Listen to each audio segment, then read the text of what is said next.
mwaka 2026, l'année du jubilé, mwaka wa yubile, l'année de l'abondance. mwaka ya utele. Chacun de nous va vivre l'abondance. Kila muntu ataishi utele. L'abondance ne sera pas un vain mot, non. Utele haitakuwa misemo bure tu.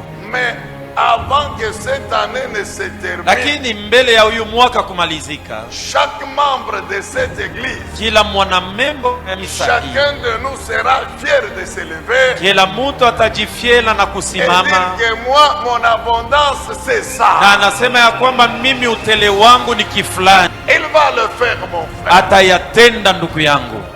C'est une parole prophétique. Hiyo ni neno na wazo ya unabii. C'est Dieu qui parle. Ni Mungu anaongea. Et ce qu'il avait dit, il l'a fait. Na Kenya alisemaka alisha Et kukitimiza. ce qu'il nous dit aujourd'hui, il va le faire. Na Kenya anatuambia leo atakitimiza. Parce qu'il l'a déjà fait. Kwa sababu alisha kitimiza.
Alléluia. Amina.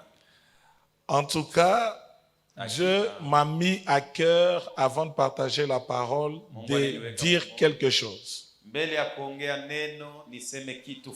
C'est un encouragement que je m'aimerais donner à une maman, à un papa, à un frère, à une sœur, à une famille, et en général à toute l'Église. N'aie jamais se fatiguer de prier. Même si les problèmes s'amplifient. J'ai toujours dit chez nous, je les ai toujours dit ceci. Il suffisait d'une petite phrase venant de la bouche d'Élie. Il n'y aura plus de pluie sur Israël, sinon à ma parole. Et Dieu a fermé les ciels. Mais pour réouvrir les ciels, ce n'était plus une petite parole. Élie devait prier 7 fois. Première fois, il a envoyé son serviteur. Va vérifier. Pas de signe.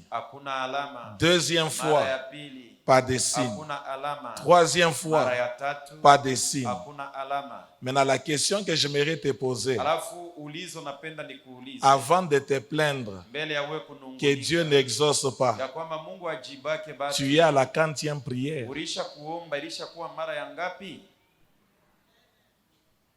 Il y a des gens qui sont encore à la 2e prière.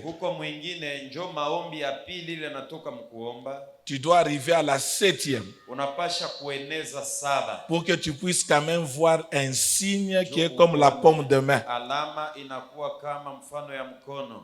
Donc ça ne sert à rien d'arrêter, de se décourager. Il faut continuer. Parce que cette année, c'est l'année de l'abondance. L'abondance ne vient pas facilement. L'abondance s'arrache. Et je le crois que le Seigneur va le faire pour tout un chacun de nous. Et nous allons entrer dans une grande dimension. Nous allons faire la lecture de ce matin dans le livre d'Apocalypse chapitre 5 à partir du verset 9 jusqu'au verset 10. Est-ce que nous pouvons honorer la parole du Seigneur tout en nous tenant debout? Merci beaucoup. La Bible déclare, papa, je ne t'ai pas salué depuis la semaine, en tout cas, que Dieu vous bénisse. Merci pour le travail. Et il chantait un cantique nouveau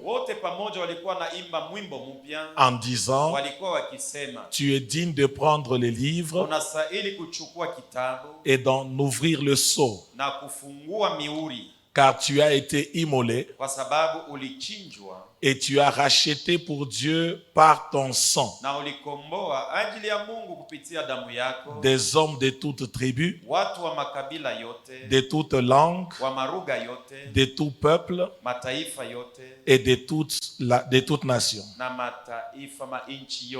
Tu as fait d'eux un royaume et de sacrificateurs pour notre Dieu. Et ils régneront sur la terre. Que Dieu bénisse sa parole. Comme nous le savons, c'est un jour de Pâques. Et nous sommes là pour célébrer la résurrection de Jésus. Et on ne peut pas parler de la Pâque sans parler du sang. On ne peut pas détacher la Pâque du sang. C'est pourquoi j'intitule mon message ce matin par le sang. Que quelqu'un dise avec moi haute voix, par le sang. Donc on ne peut pas détacher le sang de la Pâque. En ce jour de la Pâque où nous célébrons la résurrection de notre Seigneur Jésus-Christ, nous avons la certitude qu'il est mort et il est aussi ressuscité. Jésus-Christ n'est plus dans le tombeau, mais Jésus-Christ a déjà quitté le tombeau. Il a vaincu la mort et il nous a donné une vie extraordinaire par le moyen de la rédemption.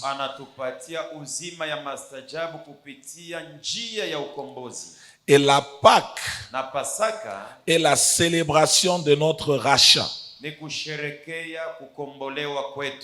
La Pâque est la célébration de notre sortie.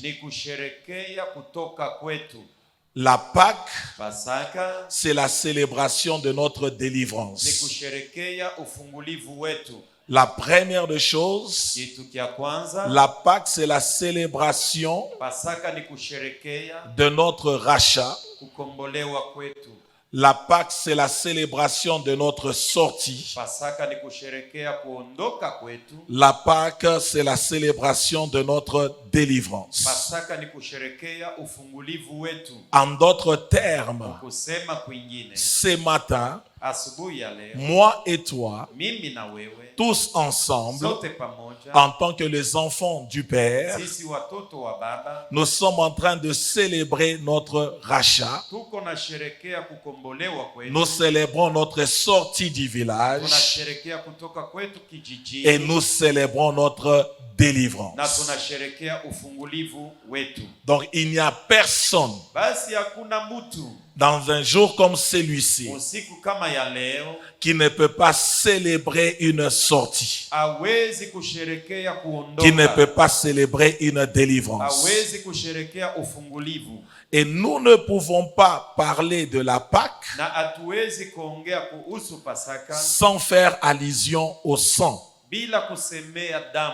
Et dans l'Ancien Testament, quand Dieu veut délivrer Israël de la servitude qui a duré plus de 400 années, Dieu a instruit Moïse, va demander aux enfants d'Israël de tuer le bélier. Et par le sang du bélier, ils vont l'appliquer sur les linteaux de leur maison. Et quand l'ange de la mort sera libéré dans la nuit, quand il verra le sang, il passera outre. C'est pour cela que je suis en train d'insister dans mon introduction. Il est impossible de parler de la Pâque sans le sang. Parce que le sang, c'est ça même la Pâque. Israël était dans la servitude. La servitude de 430 ans. Mais pour que cette servitude puisse prendre fin, Dieu a utilisé le sang. Si le sang d'un bélier pouvait faire tomber la servitude de 430 ans, à combien plus forte raison le sang de l'agneau, le sang de Jésus-Christ, le sang de l'homme le plus fort de l'humanité, le sang du sauveur du monde. C'est lui qui dit une chose et la chose s'accomplit. Il a été souverainement élevé et Dieu l'a donné un nom qui est au-dessus de tous les noms. Et à la mention de son nom, tout genou fléchit et toute langue de ton village confesse que Jésus est Seigneur. Si le sang de ces béliers-là a brisé les 430 ans, je ne vois pas comment un sorcier de ta famille continuera à te lier à l'arbre du village et continuer à ensorceler ta maison. Je déclare en tant que serviteur de Dieu ce matin que le village est resté en arrière et Dieu est en train de nous amener dans l'abondance. Si tu le crois, est-ce que tu peux acclamer le nom de Jésus? Dieu est capable de tout. Maintenant, écoutons ceci. À cause du sang, ils ont été épargnés et ils sont sortis de la servitude. Dans Apocalypse 5, le verset 9 à 10, la Bible nous dit ceci. Ils chantaient d'un cantique nouveau en disant: tu es digne de prendre les livres et d'ouvrir le sceau, car tu as été immolé et tu as racheté pour Dieu ton sang, par ton sang, les hommes de toutes tribus, de toutes langues, de tout peuple et de toute nation. Et tu as fait d'eux un royaume et des sacrificateurs pour Dieu. et ils régneront sur la terre. Écoutez-moi, Église de Dieu.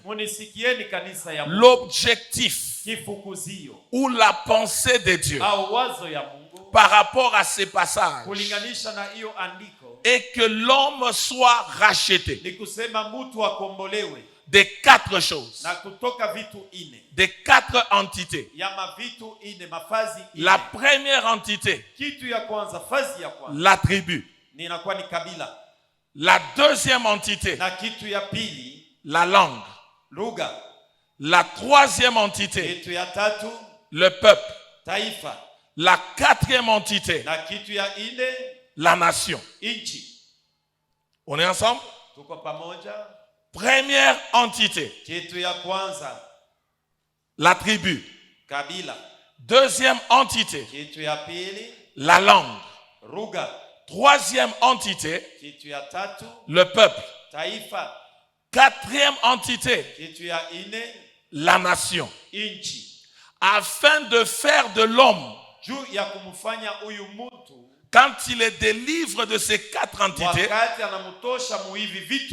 Dieu fait de l'homme et de la femme un royaume et un sacrificateur pour un but primordial. Quel est ce but-là? Régner. On est ensemble. J'aimerais que tu saisisses mon introduction très bien. Par rapport à ces passages, Dieu nous rachète de 4 entités. La tribu, la langue, le peuple, la nation. Pour faire de cet homme et de cette femme-là qui est rachetée un royaume et un sacrificateur pour un but, régner. Que quelqu'un dise avec moi, régner. Dis encore avec moi, régner. Donc Dieu ne peut pas te faire quitter ton village. Il ne peut pas te détacher du village. Et Dieu ne peut pas te racheter des liens de ta famille pour que tu sois une personne normale. Mais Dieu l'a fait pour un but. Et ce but-là, c'est que toi et moi, nous puissions régner. Maintenant, régner où? Sur la terre. Dieu nous a rachetés pour régner, mais on ne règne pas partout. On règne où c'est? On règne où c'est? Au NCD, réponds avec moi. On règne où c'est? On règne où c'est? Dis à quelqu'un à tes côtés ce matin. Dis encore une fois, ce matin, nous allons commencer les règnes sur cette terre. Un homme et une femme doivent régner sur la terre. Tu dois régner dans les grands Katanga. Tu dois régner dans les grands Congo. Tu dois régner dans les continents africains. Tu dois régner sur toute la terre. Dieu ne t'a pas appelé. Il ne t'a pas racheté pour que tu restes dans la maison de ton père. Mais Dieu t'a racheté pour régner dans dans les différentes sphères. Si tu es dans les business, tu dois régner là-bas. Tu dois être le premier là-bas. Si tu es dans les ministères comme nous devons régner dans les ministères. Si tu es dans la profession, tu dois régner dans cette profession. Je te prophétise ce matin que le règne de l'Éternel soit sur toi. La Pâque, c'est la restauration dans ta position. Dieu m'a envoyé ce matin pour t'annoncer et te rappeler qu'on t'avait arraché ta position. Il est venu te la restituer. Est-ce que quelqu'un est prêt pour régner ce matin? Genèse chapitre 1, le verset 28. Dieu les bénit. Et Dieu leur dit: soyez féconds, multipliez, remplissez la terre et assujettissez-la et dominez sur le poisson de la mer, sur les oiseaux du ciel et sur tout animal qui se meut sur la terre. Donc quand Dieu nous a bénis, laissez-moi dire quelque chose entre parenthèses. Être fécond n'est pas la bénédiction. Être multiplié n'est pas la bénédiction. La bénédiction, c'est l'ensemble de la fécondité, la multiplication, quoi encore? Assujettir, l'ensemble de toutes ces choses t'amène dans la dimension de dominer. Une personne dit qu'il est béni quand il atteint la dimension de dominer. Et dominer veut dire régner.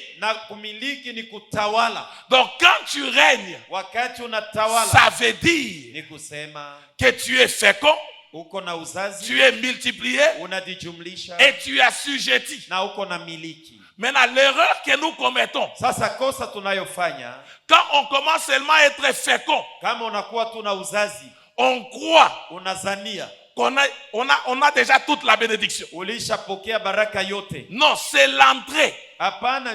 C'est le début d'un processus vers ce qu'on appelle la bénédiction. La bénédiction, c'est le règne. La bénédiction, c'est la domination. Donc à partir d'aujourd'hui, laisse-moi t'encourager en te disant ceci: tous les signes de la fécondité que tu as déjà vus, ne te trompe pas, c'est l'ombre des choses à venir, qui est le règne, qui est la domination. Dieu est en train de t'amener dans cette dimension-là et tu vas y arriver au nom de Jésus-Christ. Et la conclusion de ces versets: tu dois dominer sur la terre. Tu dois régner sur la terre.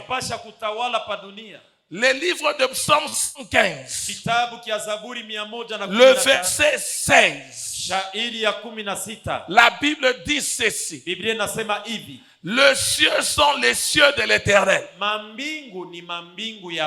mais il a donné la terre à qui? À qui? Donc on ne peut pas régner au ciel avec Dieu. Le cieux des cieux, c'est la juridiction de Dieu. Mais en ce qui concerne la terre, lakini inaelekea nchi dunia. En ce qui concerne Lubumbashi, ile inaelekea mji wa Lubumbashi, Likasi, Lualaba, les grands Katanga, Katanga yote les mzima, grands Congo, Kongo yote mzima. Dieu te l'a donné à toi. Mungu alishakupatia yo wewe. Oh, tu ne me saisis pas. J'ai dit Dieu te l'a donné à toi. Nasema Mungu alishakupatia yo Que wewe. personne ne t'intimide. Mtu hata moja ashikuogopeshe. Marche avec le business que tu as. Tembea na biashara vyako. Ça va prospérer sur cette terre. Vitaendelea mbele pa dunia. Ici à Lubumbashi, hapa Lubumbashi, tu construiras des maisons. Utajenga humu manyumba yako. Pas seulement les Indiens comme je l'ai remarqué. Hapana mpaka saba hindi hivi niko naona beko na. Mais toi lakini wewe et moi, na mimi, nous allons bâtir et ériger des bâtiments. Tutajenga magorofa vimanyumba vinene. Tu le crois pas? C'est ça l'esprit du village. Tu sais qu'un démon de pauvreté peut te quitter, mais il te laisse le caractère de la pauvreté. C'est pourquoi ce matin, je sais que l'esprit du village est déjà parti. Ce matin, je suis contre le caractère du village. C'est pourquoi c'est ce caractère-là qui met les doutes en toi. Tu ne te crois pas. Je le déclare encore. Dans cette terre de Lubumbashi, toi et moi, pas quelqu'un d'autre. Toi de la NCD. Toi de la NCD. NCD chef Katanga. Dieu t'a oint. Dieu t'a racheté. Dieu t'a nettoyé par le moyen de son sang. Et Dieu te dit maintenant, par ce business, va régner. À ton diplôme, va régner. Par ton cabinet, va régner. Oh mon Dieu, mon roi, je parle à quelqu'un ce matin. Personne ne va t'empêcher de régner. Tu seras le premier et non le dernier. Tu seras la tête et non la queue.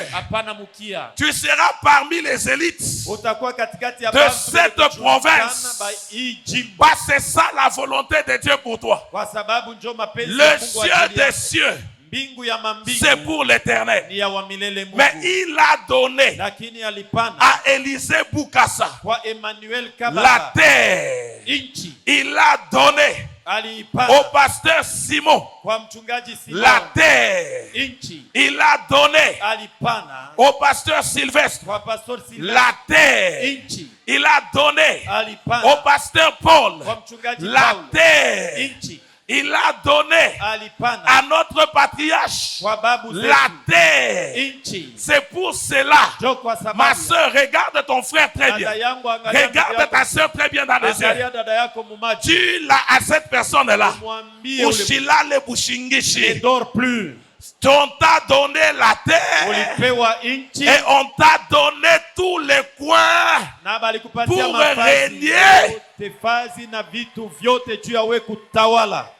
Quand j'ai compris ça, je règne en Afrique du Sud. Un natif de Lubumbashi, Congolais de sang.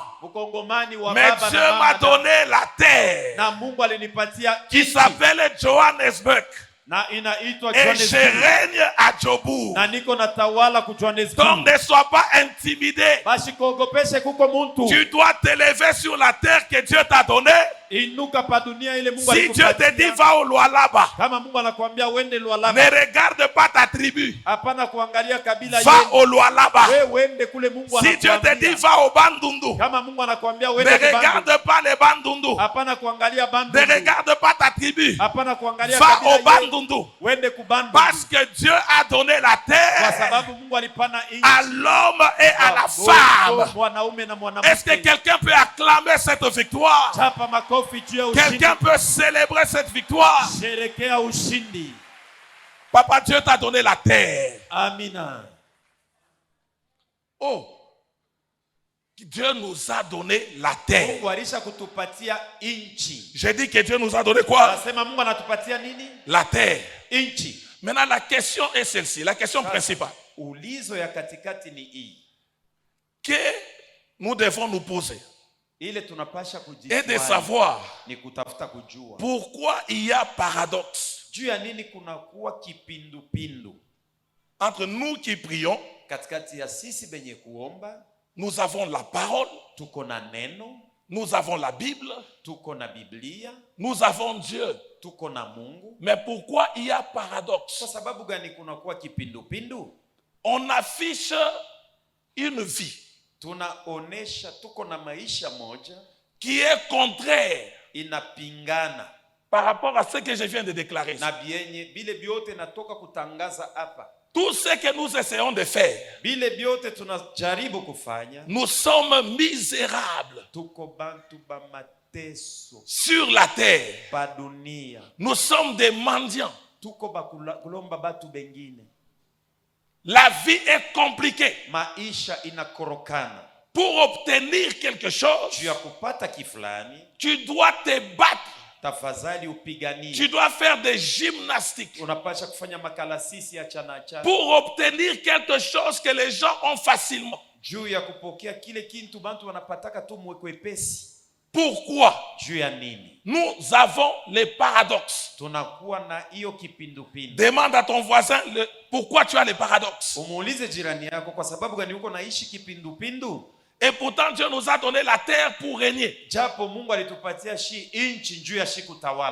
je commençais à parcourir la Bible pour trouver la réponse, notre problème a commencé avec la chute de l'homme dans le jardin.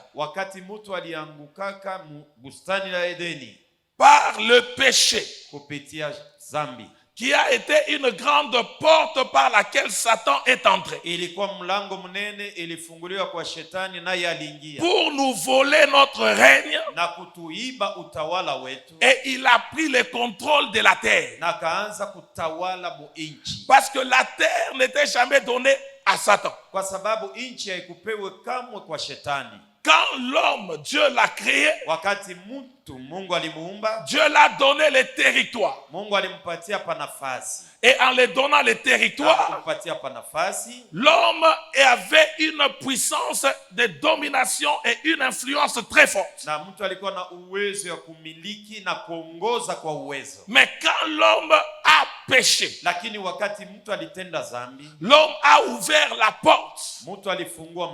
Par ces péchés-là, il y a eu transfert. L'homme a donné à Satan la domination, l'influence, tout ce dont l'homme avait. L'homme les a passés à Satan.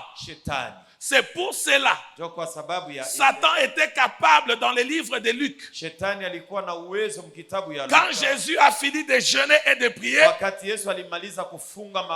il était capable de transporter Jésus et de l'amener au-dessus de tout et de lui dire: tout ce que tu vois m'appartient et je peux te le donner. Où est-ce qu'il a eu cette audace? Les jours où l'homme a péché. Et je crois que c'est ici chez nous encore. 2 ans ou 3 ans passés, j'avais expliqué ça. J'avais dit ceci. Il y a une différence entre le péché et l'iniquité. Le péché, c'est quelque chose qui est personnel. Le péché est péché. Quand ça n'arrive pas à transcender la génération. Mais quand le péché commence à transcender une génération, ça cesse d'être appelé péché. Ça s'appelle maintenant iniquité. Au moment où ton péché commence à affecter tes enfants, Ça affecte tes petits-enfants. Ça affecte ta descendance. Ce n'est plus, on n'appelle plus ça péché. Mais on appelle ça maintenant iniquité.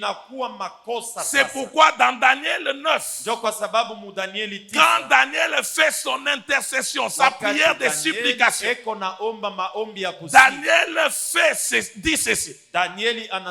Seigneur, pardonne-nous de nos péchés et des iniquités de nos pères.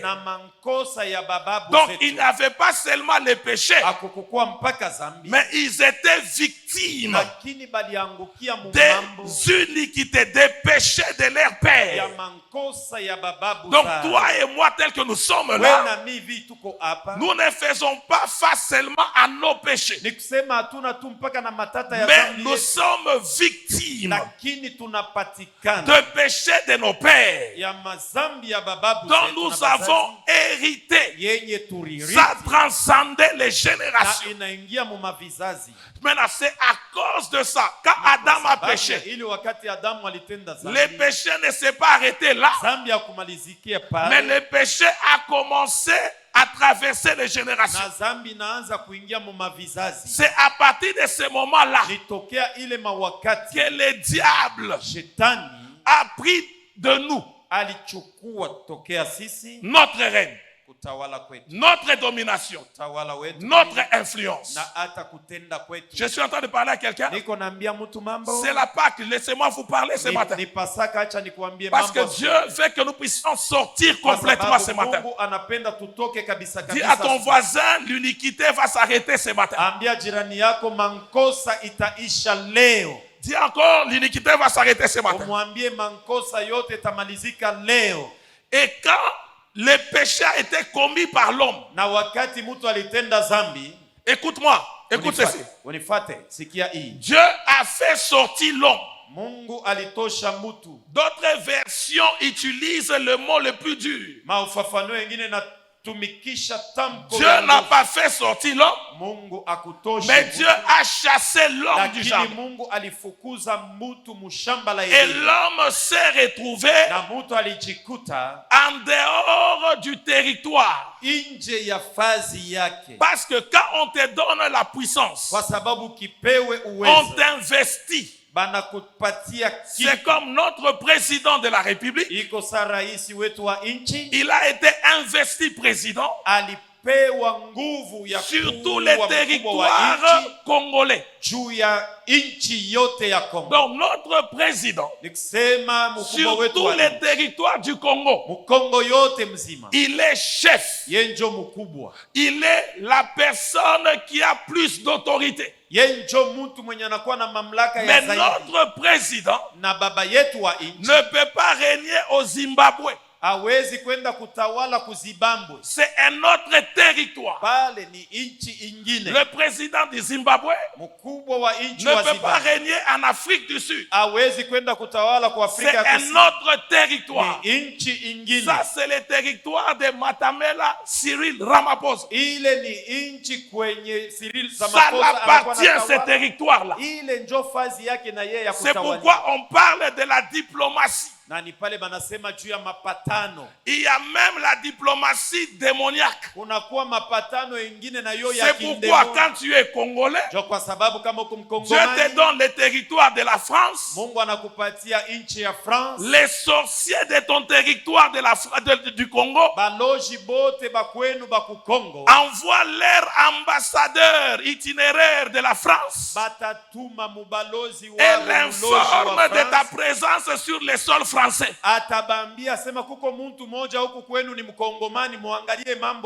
C'est pourquoi tu te retrouves. Tu es en France, mais tu continues à faire face au combat du Congo. Parce qu'il y a ce qu'on appelle les métropoles sorcelleriques.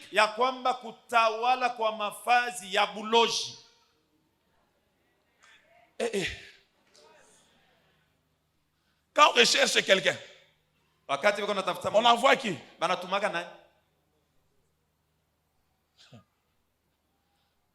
Je peux continuer?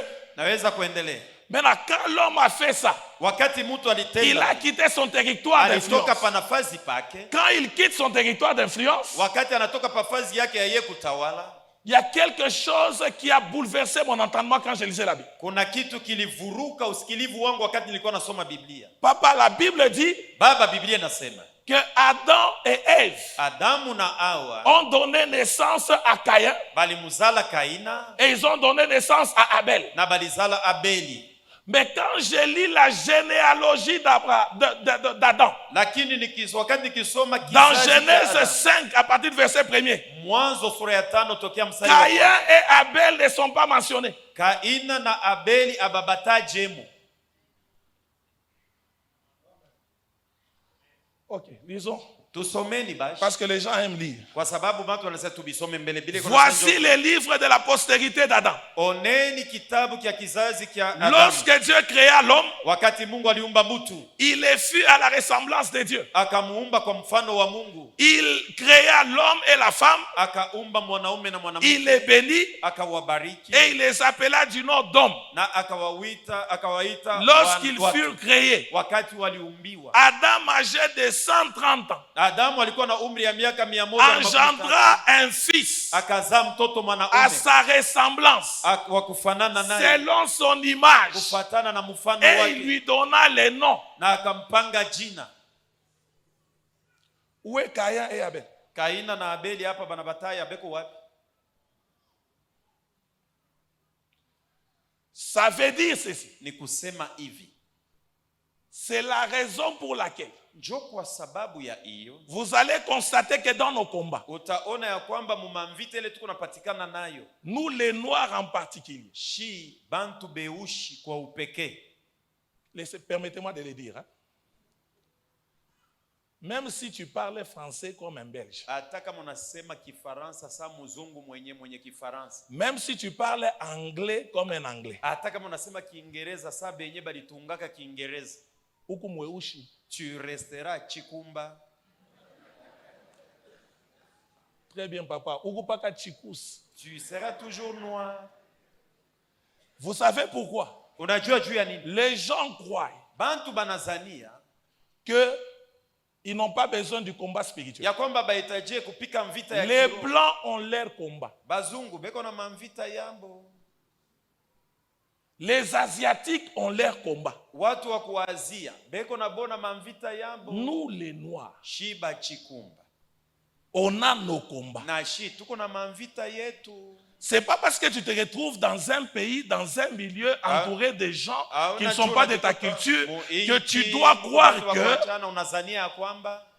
tu es le number one.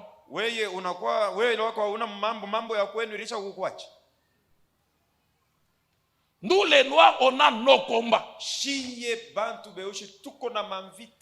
Maintenant, l'un de nos combats, on ne laisse jamais l'héritage.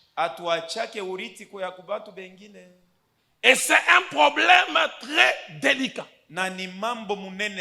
Tu vas voir un papa travailler toute sa vie. Il a eu des biens. Mais l'esprit du village l'amène et lui donne une folie. 5 ans avant sa mort, il commence à vendre toutes ses maisons. Il commence à tout manger. Il a des enfants, mais il ne laisse rien. Comment vous allez expliquer quelqu'un qui avait des moyens, juste après sa mort, sa famille ne peut pas tenir même pendant une année?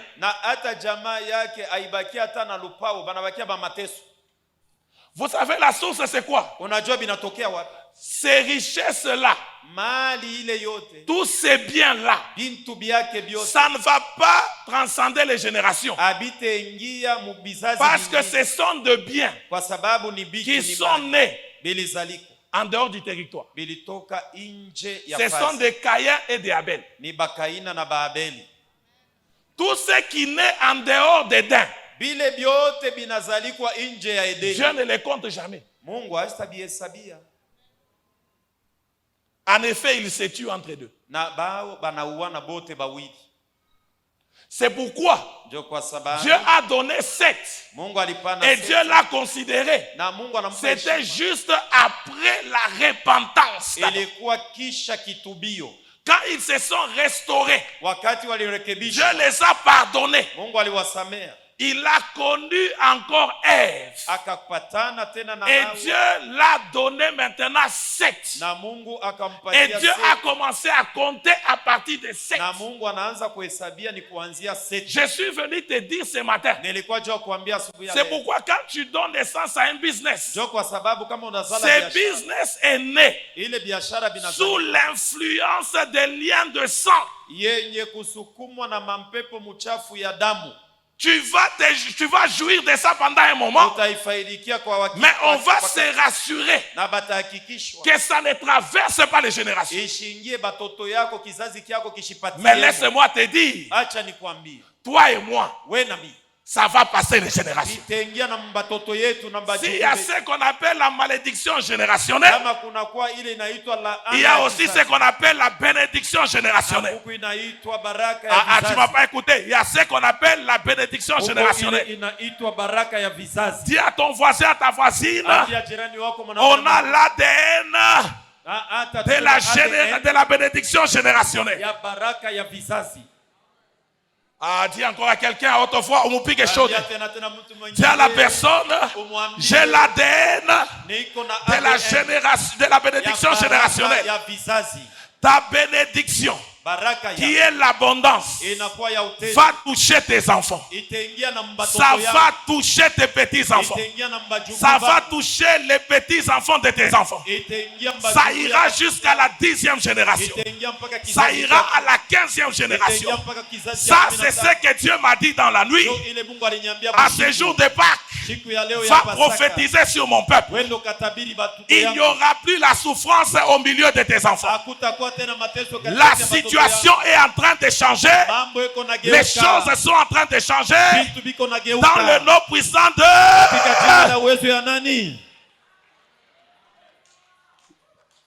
l'abondance générationnelle. Tes enfants ne marcheront pas à pied comme tu as marché à pied. Tes enfants ne seront pas chassés à l'école comme toi tu as été chassé à l'école. Tes petits-enfants vont se réjouir de ce que toi tu as laissé. Parce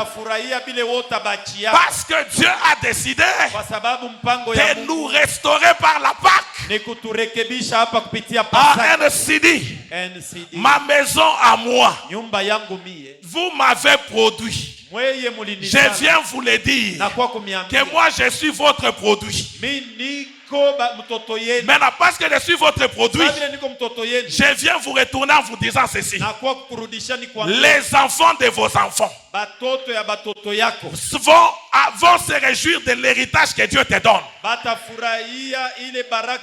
La marche sur le chemin de l'héritage sans recul, nous entrons dans l'abondance. Tu ne vas pas reculer devant un géant.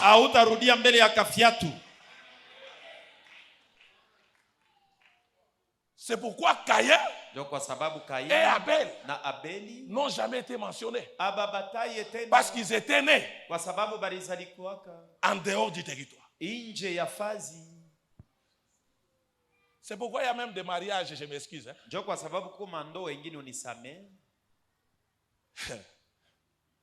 Je laisse cela.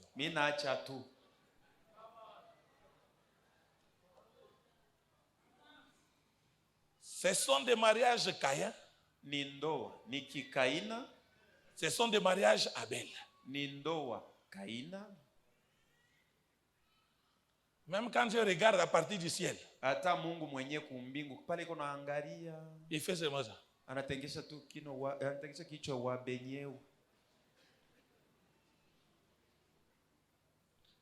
Dieu va te donner à partir de ce matin un mariage 7. Un business 7. Un business 7. Et en soi, cette veut dire basi seti mwenye njo kusema fixer. Kukankamisha. Donc ça veut dire ni kusema Dieu vient te fixer. Mungu anakuja kukukankamisha. Quelqu'un est avec moi? Je peux avancer? Maintenant, Romains chapitre 8. Sasa wa Roma sura yake ya 8. Versets 28 à 31.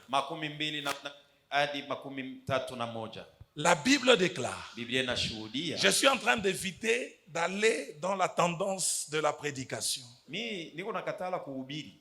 Parce que la foule par moment peut être. Je veux vraiment communiquer la pensée que Dieu m'a donnée. La Bible dit ceci. Toutes choses concourent au bien de ceux qui aiment Dieu, selon le dessein de ceux qui, selon ceux qu'il a tapé, de ceux qui sont appelés selon quoi? Son dessein. Verset 30. Ceux qu'il a connus d'avance, il les a aussi prédestinés. C'est là qu'il a prédestiné. Il les a aussi appelés. C'est là qu'il a appelé. Il les a aussi glorifiés. Donc, écoutez maintenant. Entre la gloire et l'appel, il y a la justification. Or, la gloire, c'est le symbole du règne. C'est le symbole de la domination. Donc, quand Dieu nous a prédestinés, ou quand Dieu nous a connus d'avance, son but principal, c'est que nous arrivons à la finalité. Et cette finalité-là, c'est la gloire. Quelqu'un est avec moi? Mais maintenant, pour accéder à la gloire, tu dois parcourir 4 étapes. La première étape, tu dois être connu d'avance. La deuxième étape, tu dois être prédestiné. La troisième étape, tu dois être appelé. Et la quatrième étape, tu dois être justifié. Sans ces 4 étapes, tu ne peux jamais régner. Maintenant, Dieu nous a connus d'avance. Dieu nous a appelés. Dieu nous a prédestinés. Dieu nous a appelés. Et Dieu nous a justifiés. Ce matin, je ne suis pas concerné par être connu d'avance, par être prédestiné, mais je suis concerné par appelé et justifié. Maintenant, écoutez ceci très bien. Pour arriver à la gloire, entre la gloire et la paix, il y a la justification. Or, on ne peut jamais te justifier sans être accusé. La justification a son sens. Quand une personne fait face aux accusations, tu es accusé et on te justifie. Surtout si tu es accusé faussement. Et on doit te défendre. Et c'est ce qu'on appelle la justification. Maintenant, quelles sont les choses qui nous accusent? Toi et moi en tant qu'enfants de Dieu. Il y a 2 choses qui nous accusent. Et Dieu doit nous justifier contre ces 2 choses. La première des choses qui nous accuse, c'est le sang. La deuxième des choses qui nous accuse, c'est la terre. La première des choses qui nous accuse, c'est le sang. La deuxième des choses qui nous accuse, c'est la terre. C'est pourquoi dans notre passage principal, Dieu nous a racheté de 4 entités. La tribu, la langue, les peuples, la nation. Vous allez les remarquer. On est lié d'une manière ou d'une autre à ces 4 identités, soit par le sang, soit par la terre.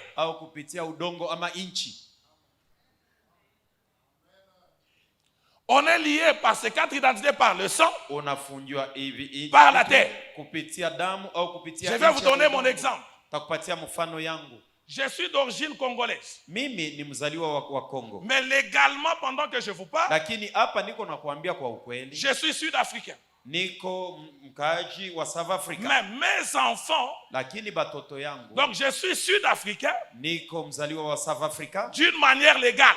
Je suis lié au peuple sud-africain, pas par le sang, mais je suis lié à eux par... Mais maintenant, mes enfants ont un père et une mère congolais. Ils sont liés au Congo par le sang. Mais ils sont liés à l'Afrique du Sud par la terre. C'est pourquoi il y a des constitutions au monde. Par exemple, aux États-Unis, on appelle ça le droit du sol. Dès que l'enfant est né sur la terre, il est automatiquement américain. C'est pourquoi mes enfants à moi, ils n'ont jamais été au Congo. La terre sur laquelle ils sont nés, ils sont du peuple sud-africain, pas par le sang, mais par la terre.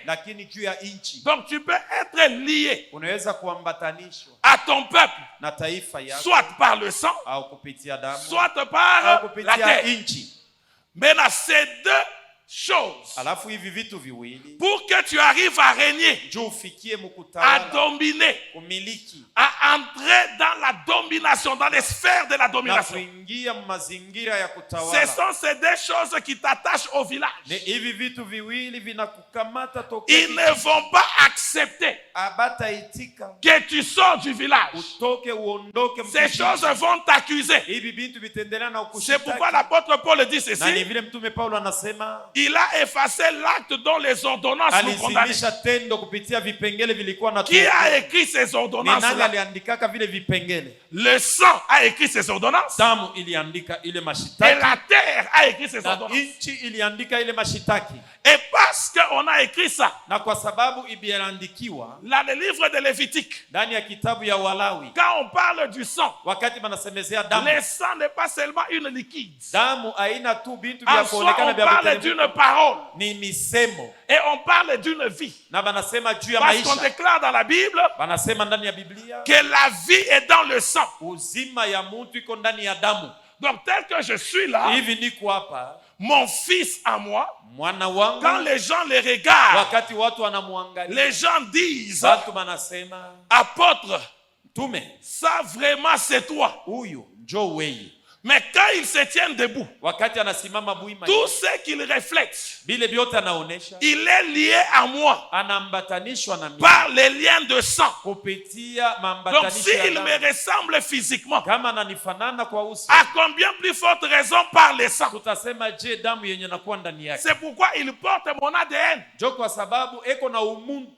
ce qui coule en moi, ça coule en lui. Maintenant, il y a des choses là qu'on a héritées, soit par le sang, soit par la terre. Tu peux regarder ce matin pendant que tu me suis. Tu dis que j'ai vaincu le sang. Est-ce que tu as vaincu la terre? J'ai vaincu la terre. Est-ce que tu as vaincu le sang?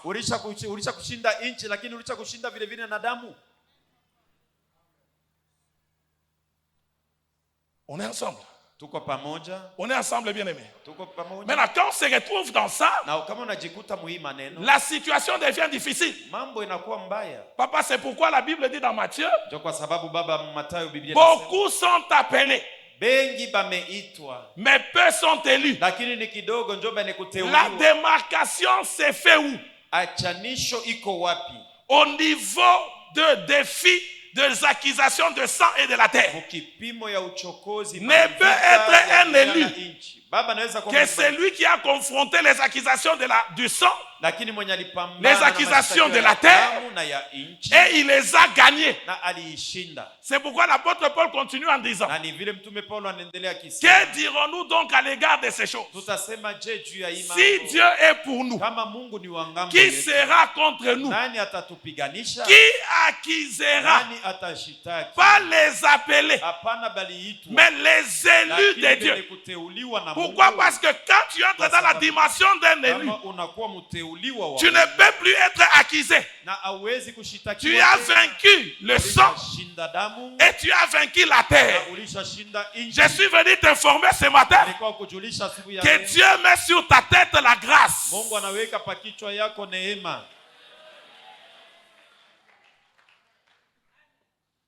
Maintenant on dit, ceux qui sont appelés, il les a aussi justifiés. Or quand tu vas dans Apocalypse, la Bible dit ceci, l'accusateur de nos frères, qui accuse nos frères jour et nuit devant Dieu. Donc l'accusateur, il nous accuse. Comment il nous accuse devant Dieu? Parce que il dit non. Toi tu dis tu veux rendre cette personne millionnaire. Mais selon les ordonnances du sang, les ordonnances de la terre, cette personne n'est pas qualifiée.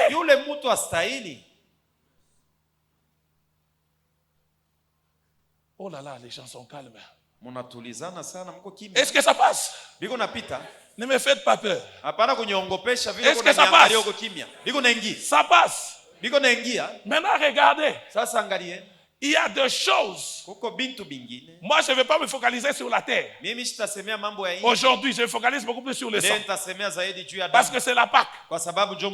La terre on va toucher l'autre jour. Mais maintenant, c'est pourquoi vous allez voir même dans la Bible, il y a des gens qui ont vécu les combats de transmission par le sang. Et les choses ont été difficiles.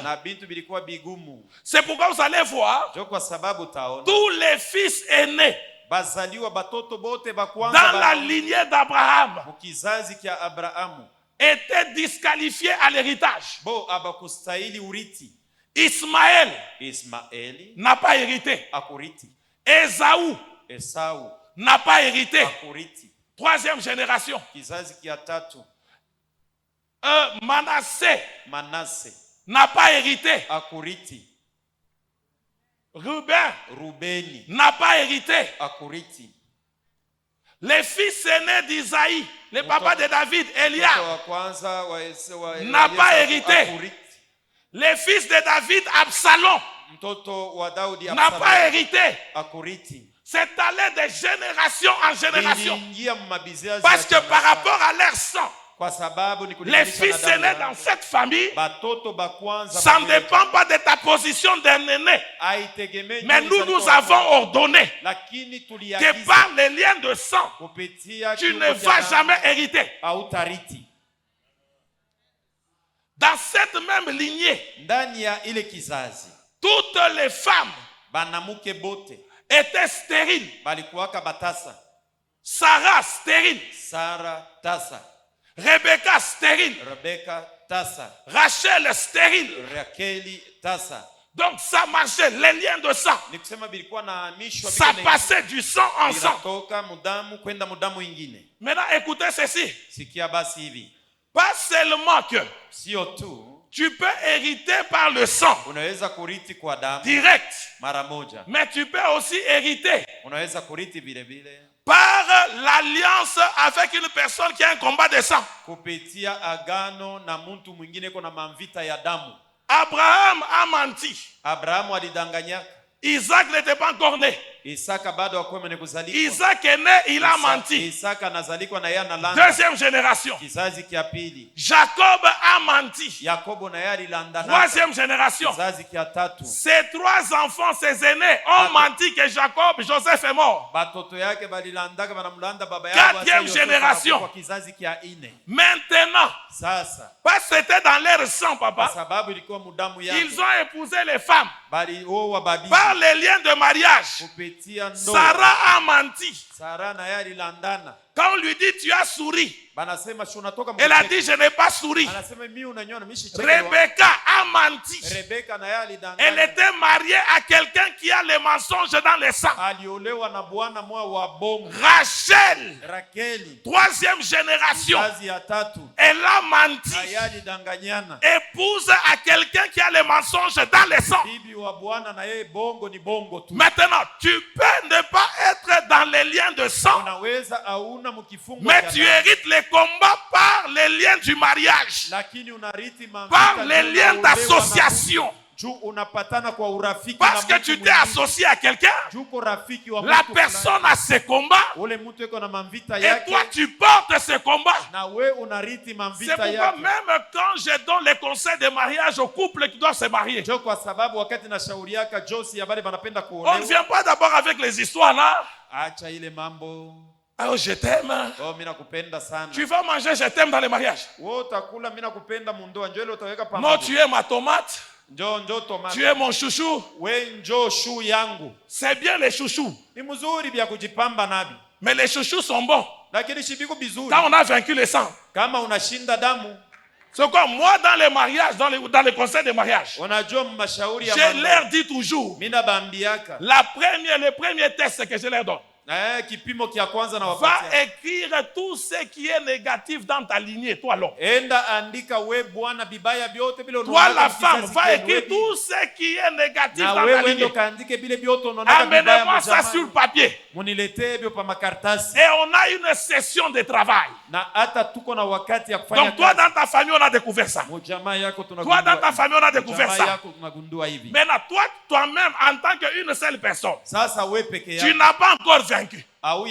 Ça munachangana. Maintenant quand vous allez vous unir,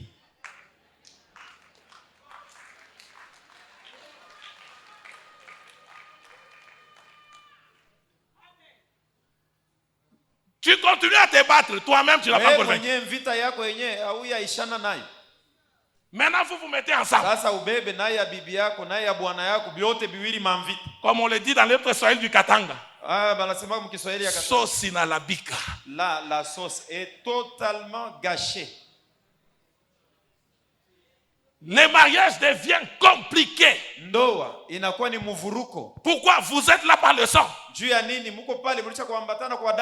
les choses deviennent compliquées. Et dans cette même famille-là, dans le sang-là, tout le monde est polygame. Abraham, polygame. Sauf Isaac, il a échappé. Maintenant, écoutez ceci. Peut-être tu peux me dire, Isaac, lui, n'a pas eu de femme. Il y a ce qu'on appelle dans la doctrine théologique la grâce. Il y a des gens que Dieu fait grâce. Tu vois, il est né seulement dans une famille bizarre. Mais la personne prospère. Ça ne les touche pas. C'est la grâce. Mais que ça ne te distrait pas de combattre le sang. Pourquoi? Parce que la grâce n'est pas transmissible. Mais le lien est transmissible. La grâce s'arrête avec un homme et une femme. Tu meurs et tu pars. C'est pourquoi tu vas voir quelqu'un. Il est dans un milieu. Il a une très forte grâce. Quand vous combattez cette personne-là et vous croyez la remplacer, quand elle part avec sa grâce. Elle n'a pas transmis ça. Mais le sang damu. Lui, Isaac a échappé.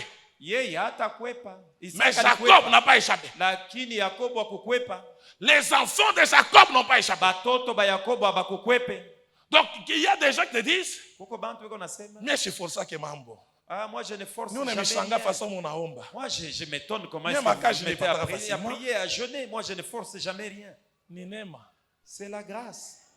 Mais lakini tes enfants, si tu ne te tiens pas debout, batoto yako kama upike mvita, ça va passer. Bita bapata. Et l'autre élément dans le sang, cette famille avait des problèmes sérieux.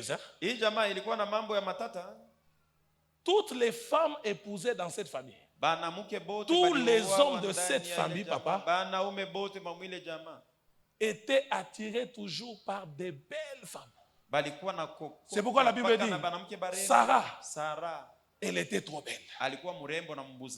Rebecca, trop belle. Rachel, trop belle. Je n'ai pas un problème avec la beauté physique. Mais mon point est celui-ci. Il y a des familles, par le combat de sang, on vous a déjà télécommandé d'attirer seulement une forme et type de femmes et des hommes. Toi, tu es une jolie femme. Tu attires toujours les hommes occultes ou les hommes mariés.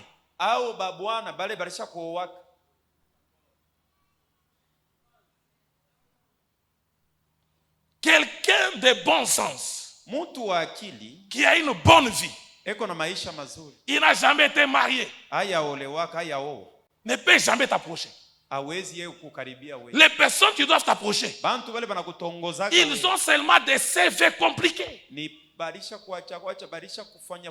Donc tu portes une marque sur toi que ton sang t'a donné, qui attire cette catégorie de personnes.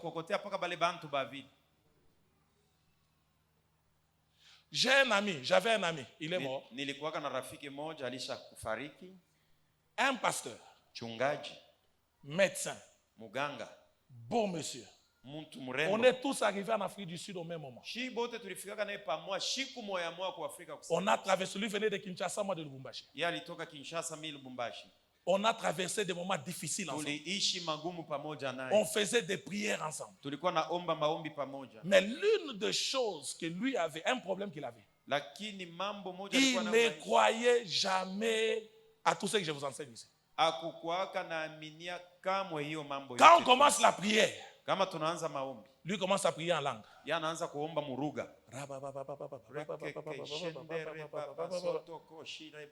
Moi, pendant ce temps-là, Pasteur Simon, je vois la sorcellerie de la Katuba. Je vois la sorcellerie de Benakalambai. Je vois la sorcellerie de Mbujima. Je suis à genoux. Je prie et je pleure. J'analyse les côtés de mon père.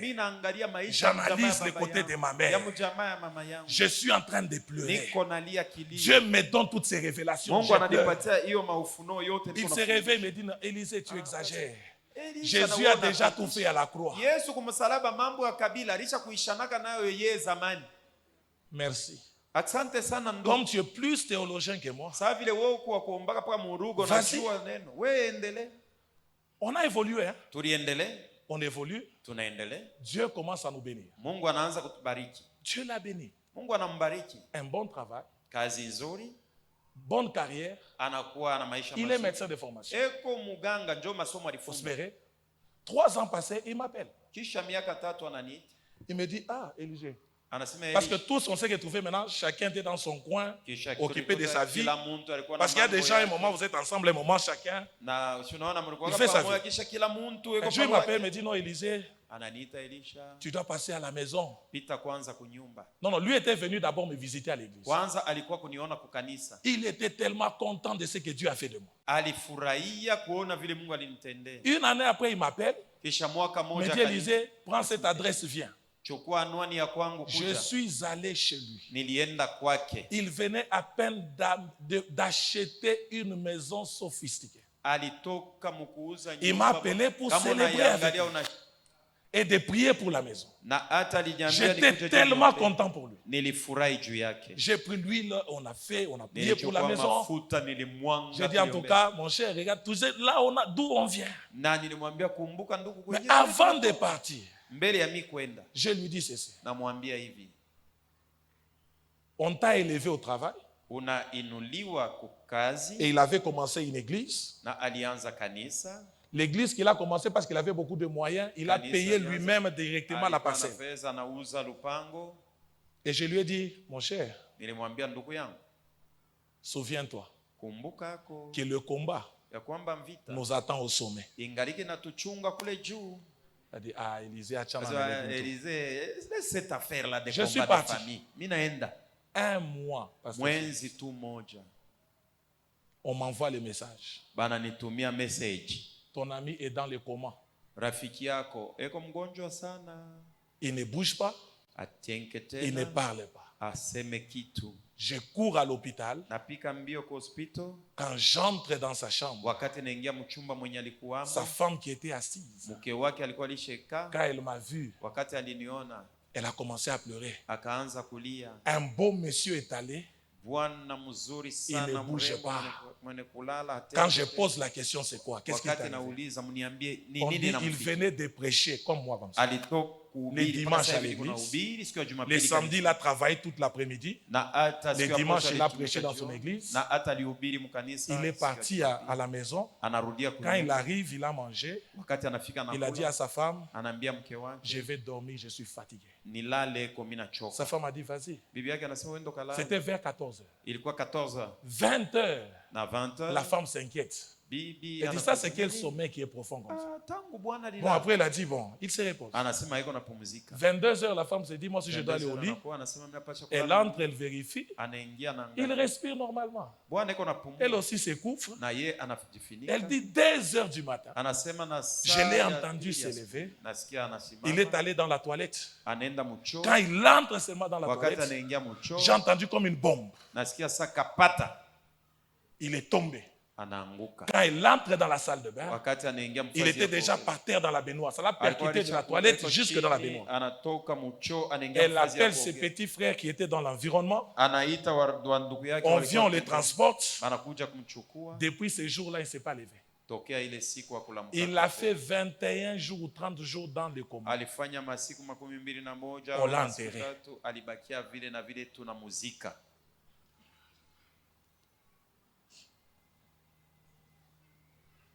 Je n'entrerai pas dans les détails de ce qui est arrivé. Parce que moi, je comprenais, parce que je connais la famille bien.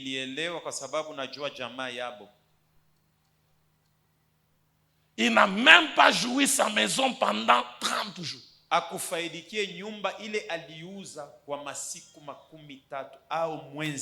C'est quoi, quand on vous dit, ces histoires sont des réalités.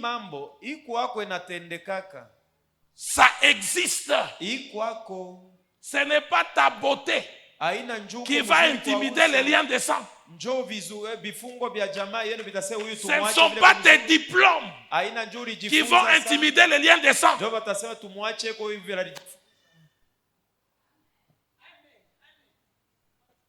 Ce n'est pas ton bon français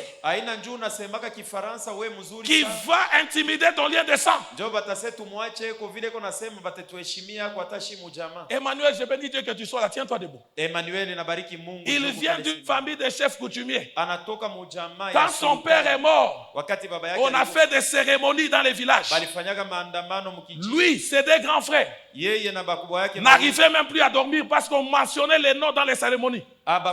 C'était pendant un culte comme celui-ci le dimanche. J'ai la parole de connaissance, je les regarde.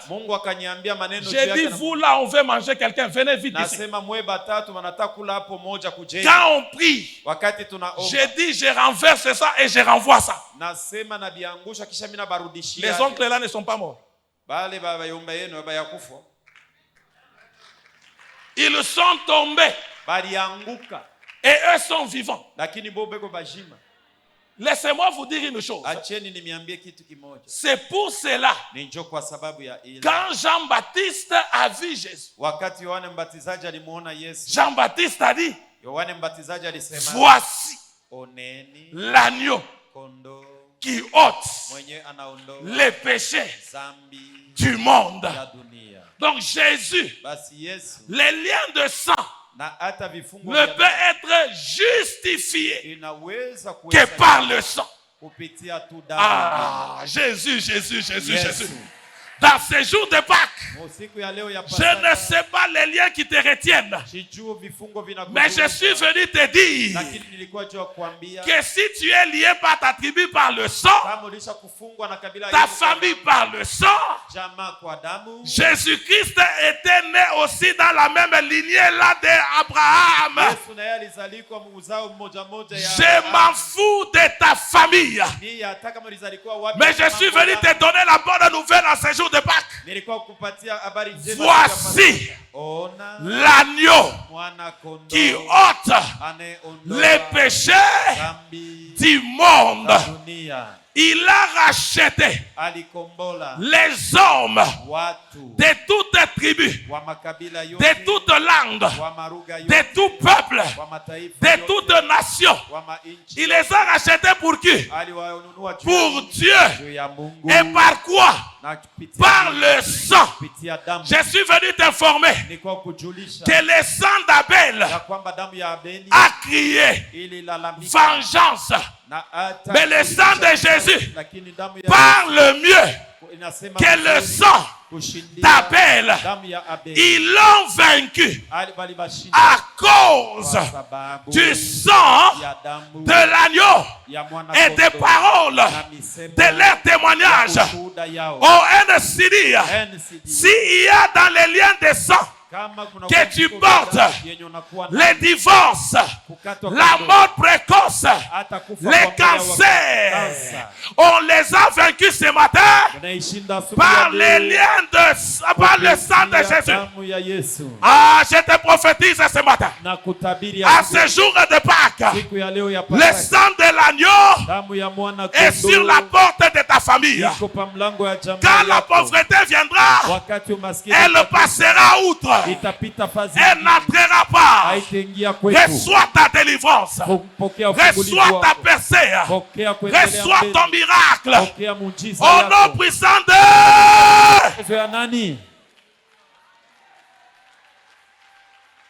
Tu ne mourras pas. J'ai dit tu ne mourras pas. J'ai dit tu ne mourras pas. J'ai dit tu ne mourras pas. Par le sang, j'ai été lavé.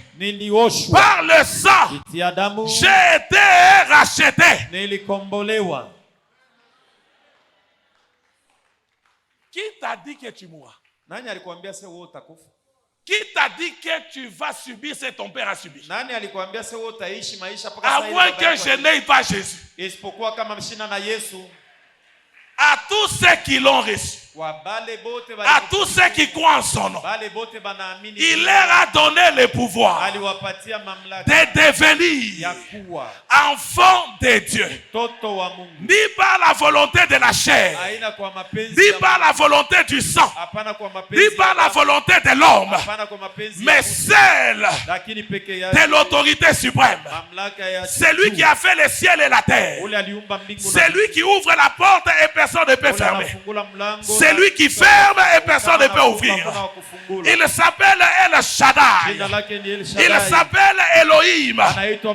Son nom c'est Jésus, le vainqueur du calvaire.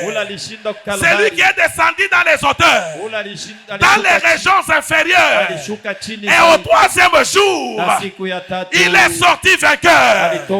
Ah, mon frère et ma soeur, va régner dans ta famille. Va régner dans tes business. Va régner à Kinshasa. Va régner au Katanga.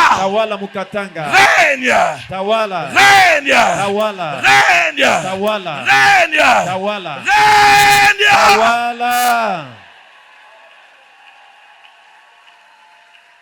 Je ne mourrai pas. Si tu cherches ma tête, tu ne boiras pas mon sang.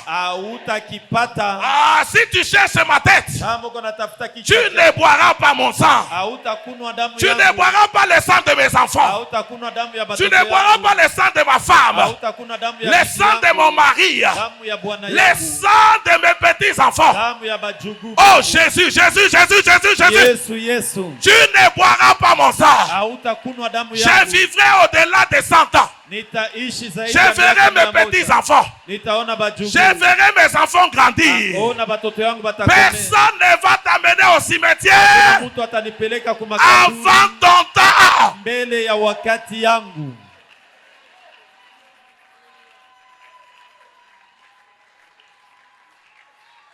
Même si il y a eu un rituel qui porte ton nom, ils verront le sang de Jésus. Ils verront le sang de Jésus. J'ai dit, ils verront le sang de Jésus. Oh Jésus, Jésus, tu m'as sauvé. Tu m'as sauvé. Vous connaîtrez la vérité. Et la vérité vous affranchira. Je suis le chemin. Je suis la vie. Et je suis la vérité. Nul ne vient au Père que par moi.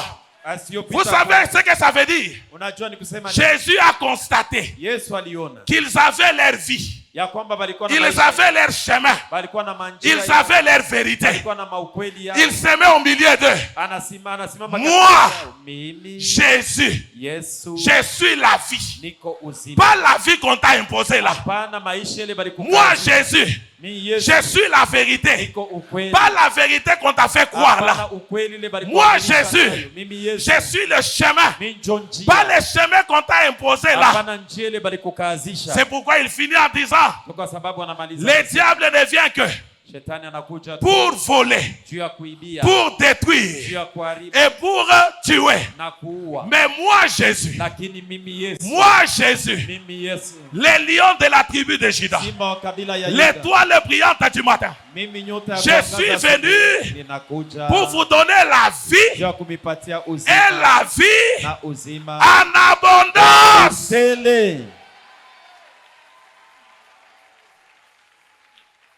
Est-ce qu'on peut se tenir debout?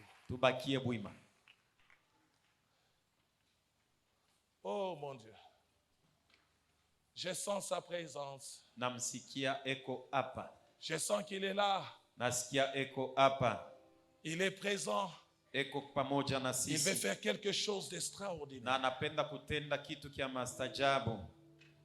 Je vais comprendre. C'est un dimanche spécial. Ya kwamba ni siku ya Jumapili ya upekee. Tu vas dire à Dieu, ambia Mungu,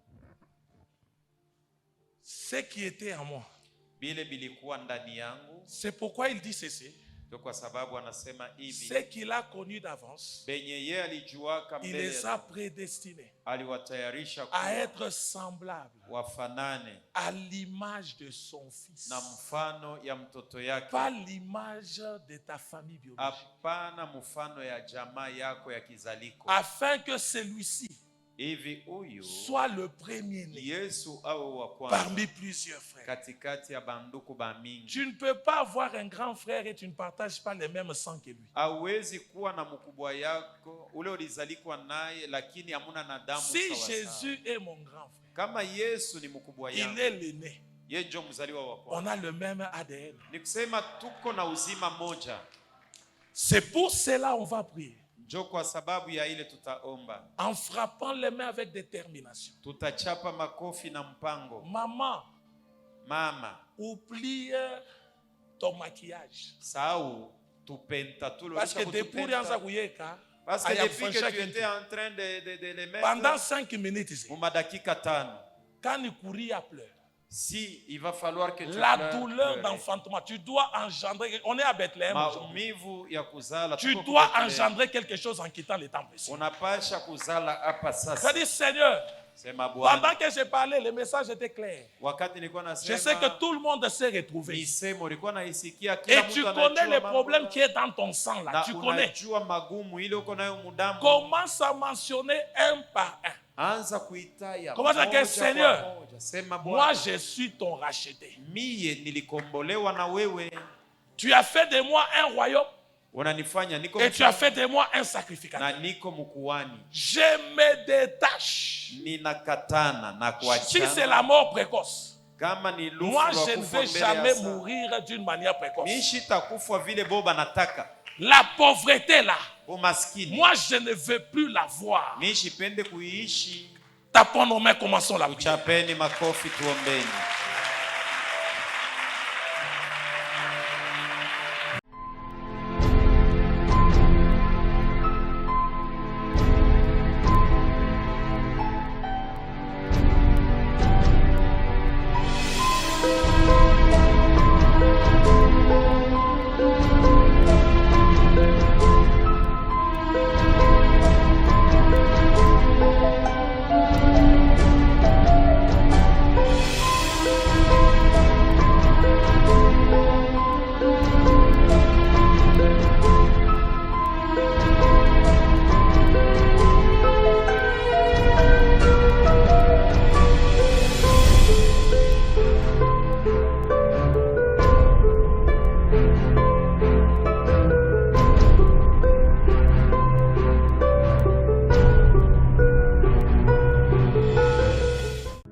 Pour cette année nouvelle, Dieu a parlé. L'Éternel des armées a communiqué sa pensée à son peuple. Il te demande d'être courageux. Lorsque Jésus entrait à Jéricho, il a visité Zachée. Mais en sortant de la ville, il a aussi visité un autre homme appelé Bartimée. De la même manière que Anne a touché à Samuel et que Sarah a touché à Isaac, Dieu décide que 2026 soit pour toi une année de jubilé et d'abondance. S'il a manifesté sa présence et accompli de grandes choses dans la vie de certains les années passées, toi tu fais partie de ceux qu'il visitera aussi. Ses promesses en ta faveur seront accomplies. Les échecs, les maladies, la honte, l'humiliation, la pauvreté n'ont pas de place. La bénédiction, la joie, le bonheur, la prospérité, l'abondance seront ton partage. 2026 va t'appartenir au nom de Jésus et que l'Éternel dressera la table en face de tes adversaires afin qu'ils sachent qu'il est Dieu. Rappelle-toi que Dieu est capable de faire des choses incroyables, étonnantes. Même si tu as l'impression que tout est terminé et que les opportunités se sont évanouies et que les défis semblent insurmontables, rappelle-toi que rien, alors rien n'est impossible à Dieu. Laisse ton cœur croire à la possibilité des miracles de se produire en cette année nouvelle. Sois prêt à être émerveillé par ce que Dieu va accomplir. Choisis d'avoir confiance en Dieu et d'avancer et que les grandes choses sont possibles même au dernier soupir. Choisis de jubiler et de célébrer avec Dieu.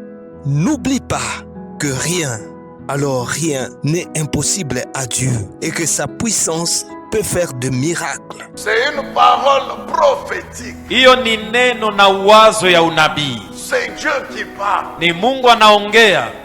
Et ce qu'il avait dit, il l'a fait. Na kienya alisemaka alisha ukitimiza. Et ce qu'il nous dit aujourd'hui, il va le faire.